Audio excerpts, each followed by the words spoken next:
दर्शकों, आप सभी का बहुत बहुत स्वागत है। एचएमसी हॉस्पिटल की एक खास पेशकश जिसमें न्यूरो से संबंधित बातचीत हम आपके साथ करेंगे। न्यूरो से संबंधित समस्याओं के बारे में डॉक्टर व्योम भार्गव जो कि न्यूरो सर्जन हैं, इनके साथ डिस्कशंस करेंगे जिससे बीमारी का समय रहते इलाज हो सके और दूसरी बात, बीमारी बढ़ने ना पाए। और जो सबसे इम्पॉर्टेंट एस्पेक्ट है इस बातचीत का वो ये है कि यदि आपको बीमारी के बारे में जानकारी है तो बीमारी बिल्कुल भी खतरनाक नहीं होती। समस्या तब खड़ी होती है जब हमें किसी की चीज़ के बारे में जानकारी ना हो और एकदम से वो हमारे सामने आ जाए, फिर हम उसको लेकर के परेशान होते हैं। तो डॉक्टर साहब, आज हम एक जो बहुत ही इम्पॉर्टेंट विषय है आपके साथ बातचीत करना चाहते हैं, एक्सीडेंट्स। अक्सर हमने देखा है रोड साइड एक्सीडेंट्स हो जाते हैं और पेशेंट्स या तो अस्पताल टाइम से पहुंच नहीं पाते या पहुंच भी जाते हैं तो कुछ ना कुछ ऐसी चीज़ें हो जाती हैं जिससे उनको शायद पूरी ज़िंदगी रिकवरी नहीं मिल पाती। तो what is the role of a neuro surgeon और neuro doctor in that field? So neuro surgeon का प्राइमरी रोल जो है वो ब्रेन और स्पाइनल इंजरी के केसेस में है जी। और एक्चुअली ब्रेन और स्पाइन ही हमें आदमी बनाता है। अगर किसी आदमी का दिमाग ना हो या जैसा दिमाग पहले काम करता था वैसा ना करे तो वो आदमी ही नहीं है, उसकी लाइफ ऐसी नहीं रह सकती। इसलिए ब्रेन इंजरी जिसको न्यूरो सर्जन्स मैनेज करते हैं और स्पाइनल इंजरी जिसको generally neuro surgeon and orthopaedic surgeon manage करते हैं, वही डिसाइड करते हैं कि आपकी लाइफ का आउटकम इंजरी के बाद कैसा होने वाला है। जी।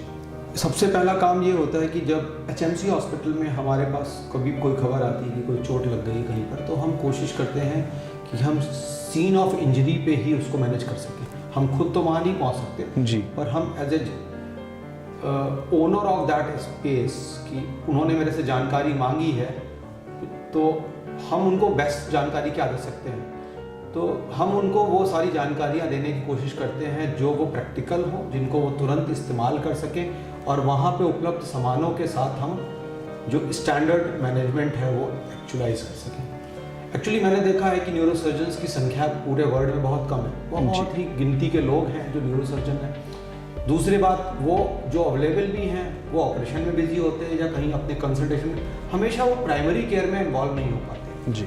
और जब मैंने 2 अस्पताल लुधियाना और मोगा में शुरू किया, मुझे लगा कि हमारे को कुछ ना कुछ ऐसा मेथड निकालना चाहिए जिससे कि हम सीन ऑफ इंजरी पर कुछ कर सकें, क्योंकि वही टाइम है जब हम एक्चुअली कुछ डिफरेंस मेक कर सकते हैं। तो पहला काम क्या करना चाहिए, सबसे पहले हमारे को बॉडी को सिक्योर करना चाहिए जिससे कि सर का और रीढ़ का मूवमेंट कम से कम लीस्ट हो।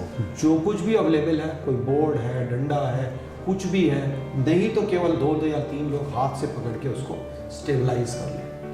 आमतौर पे हमारे को कहीं ना कहीं पर आस पड़ोस में कुछ ना कुछ लकड़ी का सामान टूटा मिल जाता है, बोर्ड या कुछ इस तरह की चीज़ें मिल जाती हैं, दफ्ती कुछ भी, जिससे कि हम गर्दन के चारों लगा के जिससे उसको स्टेबलाइज कर सकें। अदरवाइज स्टैंडर्ड तो है कॉलर लगाया जाए या फिर फिक्स बोर्ड्स आते हैं जिसपे कि हम स्पाइनल इंजरी के पेशेंट्स को फिक्स कर देते हैं। और अगर सर की चोट लगी हुई है तो हम केवल इस बात का ध्यान रखें कि पेशेंट अगर पॉसिबल है फिक्स होने के बाद हम उसको साइड हिला करके, जिससे कि वॉमिटिंग अगर होती है तो वो मैनेज हो सके। जी।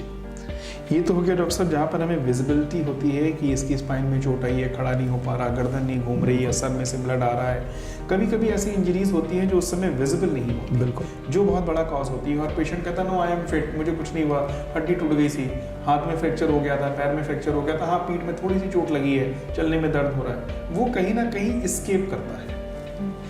उस जगह पर एक जो न्यूरो स्पेशलिस्ट होता है, एक एक्सीडेंट हुआ, एक बंदा स्कूटर से गिरा, साइकिल से गिरा या सड़क पे चलते चलते गिर गया, टक्कर लग गई, आप क्या सजेस्ट करते हैं? सबसे पहले ठीक है उसको हड्डी में चोट आई है या मसल में चोट आई है या सर के बल गिर गया है लेकिन उसको उस समय कुछ नहीं महसूस हो रहा है, ना महसूस होते हुए भी उसको बेसिक न्यूरो के कौन से चेकअप्स हैं जो करवाने चाहिए? अगर पेशेंट को नेक में पेन, बॉडी के स्पाइनल एरिया में पेन है या उसको हाथ पैरों में कहीं पर झंझनाहट, कीड़े लड़ना या कमजोरी है जी, या कोई हिस्सा कम काम कर रहा है जी, तो डेफिनेटली स्पाइनल इंजरी है जी। लेकिन अगर वो इनमें से कोई सिम्टम हो के एकदम से ख़त्म हो गया और पेशेंट को पता है इसके बारे में, उस आदमी को पता है कि ऐसा हुआ है, तो भी उसको स्पाइनल इंजरी के कैटेगरी में हम लेते हैं। रखना चाहिए। और उसके बाद एज अर्ली एज पॉसिबल उस एरिया को स्टेबलाइज करना चाहिए, जैसे मैंने पहले बताया जी। अगर हम स्टेबलाइज नहीं करते, पंजाबी लोग खास तौर से पंजाब में बड़ा कॉमन है, अरे अपने को कुछ नहीं हुआ है जी। सो ये एटीट्यूड सबसे खतरनाक एटीट्यूड है। हमें हाई लेवल ऑफ सस्पेशन हमेशा लेके चलना चाहिए, क्योंकि अगर इंजरी हो गई तो बहुत डिवास्टेटिंग होती है। इसको असेस करने का तरीका, एक प्रॉपर न्यूरोलॉजिकल असेसमेंट अगर न्यूरोसर्जन्स देखता है तो वो उसको असेस कर सकता है।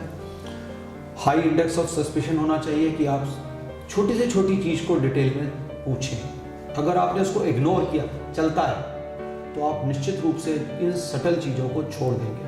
मैंने ऐसे मरीजों को देखा है जिसको केवल गर्दन में दर्द था, गिरा, गर्दन में दर्द था, मालिश कराई और उसके बाद उसके चारों हाथ पैर चलना बंद हो गए, पूरा उसका सर्वाइकल स्पाइन डिसलोकेट हो गया जी। तो हाई इंडेक्स ऑफ सस्पेशन। उसके बाद एक्सरे या एमआरआई टेस्ट जो है वो हमारे को फर्दर जनरली क्या होता है कि देखा है डॉक्टर साहब, जब आप किसी को नॉर्मल भी चोट आई हुई हो या वॉमिटिंग हो गई हो या गिर गया हो चक्कर आकर के, तो अक्सर पेशेंट और अटेंडेंट से कहते थे नहीं कोई ज़रूरत नहीं है सीटी स्कैन करवाने की, नहीं कोई ऐसी चोट नहीं लगी, तो बोल रहे हैं, खा रहे हैं, कुछ नहीं है, तो घर में थोड़ी देर चक्कर आया था, गिर गए, किसी भी कारण से गिर गए। तो उस केस में आपका क्या एडवाइस होती है अटेंडेंट्स को खास करके? देखिए पेशेंट तो गिर गया, उसके चोट लग गई, हो सकता है वो थोड़ी देर के लिए अनकॉन्शियस भी हो गया और वो ठीक होने के बाद कहता नहीं मैं ठीक हूँ। उस केस में दर्शकों को लिए मैं ज़रूर जानना चाहूँगा कि आपका सजेशन क्या है, क्या उनको एक्सरे करवाना चाहिए अगर डॉक्टर कह रहा है? बिल्कुल, डॉक्टर ने अगर पेशेंट को थॉरली देखा, सबसे इंपॉर्टेंट चीज़ है डॉक्टर, एप्रोप्रिएट डॉक्टर ने, क्वालिफाइड डॉक्टर ने मरीज को थॉरली उससे बात करी है, डिटेल में उसको असेस किया है और उसके बाद अगर वो सजेस्ट करता है कि एक्सरे कराना है या एमआरआई कराना है तो निश्चित रूप से वो कराना चाहिए। कोई भी आदमी अगर कैजुअल तरीके, अच्छा ठीक है, अगर वो आपके बारे में इतना कैजुअल राय रखते हुए कैजुअल तरीके से आपको कुछ सजेशन दे रहा है, मेरे ख्याल से वो बिल्कुल भी सेफ नहीं। एक डॉक्टर साहब और बहुत इंपॉर्टेंट, दर्शकों बहुत इंपॉर्टेंट चीज़ है, अक्सर क्या होता है कि हम लोग नहा रहे होते हैं, बाथरूम में अक्सर लोगों का पैर स्लिप करता है, it's a very common thing, हो भी जाता है। कभी कभी ऐसी चोट होती है जो हमें तुरंत पता चल जाती है, मेरा हाथ मोड़ा, मेरे कमर, मेरे घुटने में चोट आ गई। कभी कभी क्या होता है हम स्लिप करते हैं, सीधे रीढ़ की हड्डी के बल गिरते हैं और अक्सर एक शब्द है टेक्निकली मेरे ख्याल से मैं सही हूँ, कंप्रेशन फ्रैक्चर जिसको हम बोलते हैं। इसमें क्या होता है उस समय पेशेंट चलता रहता है, वो अपना दर्द छुपा लेता है स्पाइन में, वो कहता है गिरे हैं तो इसलिए दर्द हो रहा होगा, 1-2 दिन में 10 दिन में ठीक हो जाएगा। लेकिन डॉक्टर साहब अक्सर ये देखा गया है, अपने दर्शकों के लिए खासतौर से आप लोगों के लिए मैं बात कर रहा हूँ, कि वो पेशेंट जो 1 महीने तक उस पेन में चलता रहता है, 2 महीने तक थोड़ा उसका चलना फिरना कम होता है और देखा जाता है कि एक लॉन्ग टर्म में 5 महीने 6 साल बाद वो देखा जाता है 1-2 साल बाद वो बिल्कुल ही बिस्तर पे चला जाता है। ये शायद कंप्रेशन फ्रैक्चर इसको हम अक्सर कहते हैं, डॉक्टर से सुना गया है। उस केस में अगर पेशेंट को कोई ऐसी इंजरी होती है, खास करके बाथरूम में या पौड़ियों से, अक्सर हम घर में स्लिप कर जाते हैं, कहने को तो हम 3-4 पौड़ियों से गिरे होते हैं या 6-7 से गिरे होते हैं, हम उसको बड़ा कैजुअली ले लेते हैं, उसके बारे में डॉक्टर साहब क्या कहना चाहेंगे? हर चीज़ में कैजुअल लेना कैजुअलिटी का कारण होता है। जब भी आप किसी चीज़ को सीरियसली नहीं लेते हो तो वो प्रॉब्लम दिल से ताड़ बन जाती है। तो स्पाइनल कॉर्ड इंजरी के बारे में भी ये उतना ही सच है। कॉन्सिक्वेंसेज ये हैं कि अगर आप इसको मिस करते हो तो हो सकता है आप चलते से बिस्तर पे सीधे आ सकते हो। जैसे मैंने अभी तो एक केस के बारे में बताया था और ऐसा बहुत कॉमन है, बहुत सारे लोगों के साथ ऐसा होता है। अगर आपको कोई इंजरी हुई है, पेन है और कुछ दिनों के अंदर वो ठीक नहीं होता या उसके साथ एसोसिएटेड कोई कमज़ोरी, सूनापन, पेशाब में लैट्रिन में दिक्कत, कुछ भी गड़बड़ आपको चल रही है या दर्द कहीं से फैल रहा है, इधर गर्दन में लगी चोट का कंधे में दर्द आ रहा है, बाँह में दर्द आ रहा है या पेट पे आ रहा है, तो ऐसी स्थिति में उसको सीरियस लेना चाहिए, प्रॉपर डॉक्टर से मिलना चाहिए और जो इन्वेस्टिगेशन उसको बताए गए हैं उनको पूरी तरह से कराना चाहिए। कभी कभी इमीडिएटली हमारे को, जैसा आपने बताया कि इमीडिएट प्रॉब्लम्स आती, कभी कभी ओवर पीरियड ऑफ टाइम ये इंस्टेबिलिटी हमारे को डिटेक्ट होती है, जिसको हम ग्लेशियल इंस्टेबिलिटी बोलते हैं। जैसे ग्लेशियर धीरे धीरे पिघलते हैं, वैसे ही हमारी स्टेबिलिटी धीरे धीरे चेंज होती है, क्योंकि हमारा वजन अपने शरीर पर पड़ता है, झुकना, चलना फिरना चलता रहता है, उसकी वजह से जो फ्रैक्चर है वो अनस्टेबल हो जाता है और अनस्टेबल हो जाता है और उसकी वजह से स्पाइनल कॉर्ड या स्पाइनल नर्व के ऊपर प्रेशर आ जाता है और फिर दिक्कत होती है। अगर इसको समय रहते संभाल लीजिए तो आप चलते रहेंगे ज़िंदगी भर। और अगर आपने इसको इग्नोर किया, बूढ़ा है नहीं करते छोड़ो, तो हो सकता है आप ज़िंदगी भर व्हीलचेयर पे रहें। दर्शकों, एक्सीडेंट जनरली हम उसको मानते हैं जब किसी को चोट लग जाती है, हड्डी टूट जाए, खून निकल आए, या कहीं सड़क पे उसका कोई किसी गाड़ी से टकराव हो गया। जनरली घर में फिसलने को लेकर के, पौड़ियों से एक आध स्टेप फिसलने से इंजरी चाहे जितनी भी सीवियर हो, हम उसको इग्नोर कर देते हैं। तो डॉक्टर साहब के साथ आज जो बातचीत करने का जो मुख्य कारण था वो यही था, एक्सीडेंट को एक्सीडेंट की तरह लीजिए। चाहे आप घर में फिसले हों, चाहे आप सड़क पे फिसले हों, चाहे किसी की टक्कर लगने से आप गिरे हों, या अपने आप ही गिर गए, इंजरी कोई भी आपके लिए जो एक्सीडेंट से है वो बहुत घातक हो सकती है। और इसके जो कॉन्सिक्वेंसेज हैं, कभी कभी हमें तुरंत सामने नज़र आ जाते हैं और कभी कभी बहुत लंबे समय तक हमें नज़र नहीं आते, लेकिन जब वो इम्पैक्ट डालते हैं तो अच्छा भला चलता फिरता इंसान बिस्तरे पे आ जाता है। आज की जो बातचीत का सिलसिला था डॉक्टर व्योम भार्गव के साथ, हमने इसीलिए इस टॉपिक को लिया, एक्सीडेंट को, कि एक्सीडेंट एक नाम ही ऐसा है जो बुरा है, लेकिन हम इसको बुरा तब मानते हैं जब हमें एक्सीडेंट में बुरा दिख रहा होता है। कभी कभी बुरा ना दिखने वाला एक्सीडेंट भी बहुत बुरा कर जाता है ज़िंदगी में। तो उसको बचाने के लिए कोशिश करिए कि अगर आपको कोई भी इंजरी है, छोटी है, बड़ी है, एक डॉक्टर से कंसल्ट करने में हमारा कुछ नहीं जाता।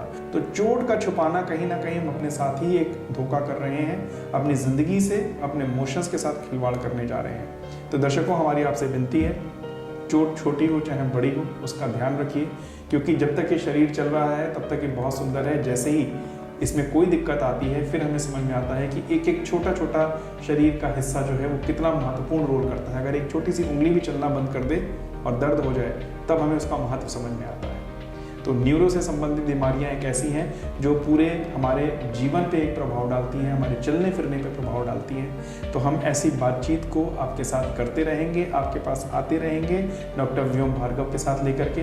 डॉक्टर साहब, आज आपने एक्सीडेंट के बारे में जो बातचीत करी, मैं उम्मीद करता हूं कि मेरे दर्शकों को ज़रूर अच्छी लगी होंगी।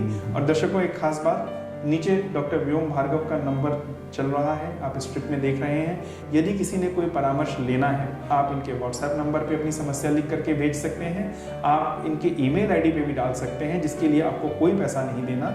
जैसे ही इनको मिलेगी, ये समय अनुसार आपको उसका जवाब भी भेज देंगे। तो दर्शकों, आज की इस मुलाकात को हम यही रोकते हैं और उम्मीद करते हैं कि जल्दी ही अगले बार हम किसी न किसी खास विषय पर न्यूरो से संबंधित बातचीत डॉक्टर व्योम भार्गव के साथ करेंगे, जो हमारे लिए भी और आपके लिए भी फायदेमंद है। धन्यवाद।